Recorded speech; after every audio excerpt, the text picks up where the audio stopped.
यात्रा करके यहाँ तक आए हैं। हम इसलिए यहाँ तक आए हैं कि जब से झारखंड राज्य बना है, भगवान बिरसा आबा बिरसा मुंडा की जयंती, हमारे भगवान धरती आबा बिरसा मुंडा की जयंती सन 2015 नवंबर को जिस राज्य का गठन किया गया, उस की तारीख से इस राज्य के लोगों का, इस राज्य के निवासियों का लगातार ये मांग रहा है कि इस राज्य में स्थानीय नीति बनाई जाए, इस राज्य में स्थानीय नीति बनाई जाए, यह परिभाषित किया जाए कि झारखंड राज्य किनका है, यह परिभाषित किया जाए इस राज्य के मूल निवासी कौन है, यह परिभाषित किया जाए कि झारखंड की कौन है। 1932 के खतियान के आधार पर स्थानीय नीति की मांग को लेकर हम सभी यहाँ पर पैदल चलकर आए हैं। तो कहीं न कहीं आज राज्य की सरकार को यह सीधा संदेश होगा, राज्य की सरकार को हमारा सीधा संदेश होगा कि आप समय रहते नीतियों का निर्धारण करें, आप समय रहते छात्रवृत्ति का भुगतान करें। आज सोचना चाहिए, माननीय मुख्यमंत्री को सोचना चाहिए कि राज्य की जनता ने कितनी उम्मीदों के साथ आपको सरकार में लाने का काम किया।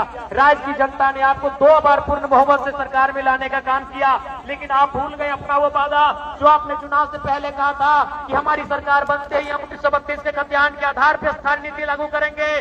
तो आज झारखंड का हर एक आवाम, झारखंड का गांव, झारखंड का किसान, झारखंड का नौजवान, झारखंड की माएं, झारखंड की बहनें, झारखंड का छात्र, हर एक व्यक्ति यही पूछ रहा है कि 1932 के आधार पर स्थानीय नीति कहाँ है, खतियान के आधार पर स्थानीय नीति कहाँ है, झारखंडियों की स्थानीय नीति कहाँ है। और वही सवाल आज झारखंड लोकतांत्रिक क्रांतिकारी मोर्चा भी आपसे पूछ रहा है। इस सवाल का उत्तर आपको देना होगा माननीय मुख्यमंत्री महोदय। इस सवाल के उत्तर से आपको भागना नहीं है, इस सवाल का आपको उत्तर देना है। नहीं तो याद रखिएगा, राजनीति किसी की बपोती नहीं होती है। आज आपका है तो कल इस राज्य की जनता ये डिसाइड करेगी इस राज्य की दिशा किनके हाथों में देना है, इस राज्य की राजगद्दी को किनके हाथों में देना है। आज बड़ी दुर्भाग्य की बात है, आज जहां हम लोग धरना दिए हैं, ठीक इसके बगल में हमारे भाई बहन लोग धरना दिए हैं। ये कितना चिंता का बात है। आज यहीं से हम देख रहे हैं, आज भले उस विधानसभा के सदस्य हम हैं, भले विधानसभा के बाहर आप देख सकते हैं, यहीं से जगमग विधायकों का आवाज दिख रहा है। आज कहीं न कहीं हमारा देश और हमारा राज्य भी विरोधाभास का राज्य बनता जा रहा है।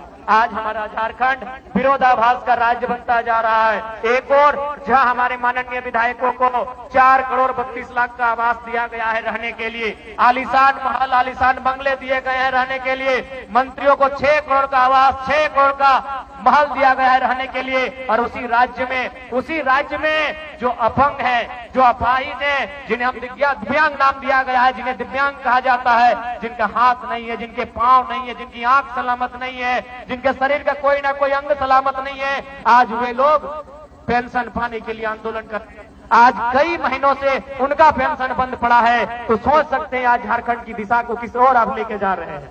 इसलिए आज इस कार्यक्रम के माध्यम से राज्य की सरकार को सीधा चेतावनी होगा, राज्य की सरकार को सीधा संदेश होगा कि आप अगर हमारी जो मांगे हैं, जिन मांगों को लेकर हमारे संगठन के पूरे टीम के साथ ही डुमरी से रांची चलकर आए, अगर उन मांगों की पूर्ति नहीं की जाती है तो यह पद यात्रा है। पद यात्रा के बाद हम लोग एक नई यात्रा, एक नए कार्यक्रम की रूपरेखा तैयार करेंगे और झारखंड सरकार को ईंट से ईंट बजाने का काम करेंगे। इस बात को भी सरकार याद रख ले,